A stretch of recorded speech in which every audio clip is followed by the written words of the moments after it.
এবার আমরা আলোচনা করব একটি মায়েদের রোগ। রোগটি হচ্ছে লিউকোরিয়া, যাতে বাংলা কথায় বলা হয় সাদা স্রাব। এই সাদা স্রাব অসুখটা অনেক কারণ হয়। এর একটা কারণ, যারা খুব নোংরা পোশাক পরে, তারপর খুব মানসিক চিন্তা এবং ডিপ্রেশন থাকে, যাদের মাসিক ঠিক সময়ে হয় না,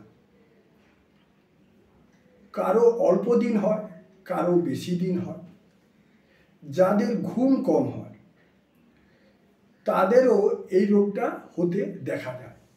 আর সাদা স্রাব হলে দিনে দিনে মায়েদের শরীর স্বাস্থ্য খারাপ হয়ে যায়, রোগা হয়ে যায়, খিটখিটে মেজাজ হয়ে যায়, কারো কারো হাঁটুতে বাত ধরে, আর কারো কারো মাথা যন্ত্রণা তৈরি হয়। এই অসুখটা যদি দীর্ঘমেয়াদী হয়, অনেক বছর ধরে চলতে থাকে, কারো কারো ক্যান্সারেও পরিণত হয়। এই রোগটা ব্যাপারে হোমিওপ্যাথি খুব ভালো ট্রিটমেন্ট রয়েছে।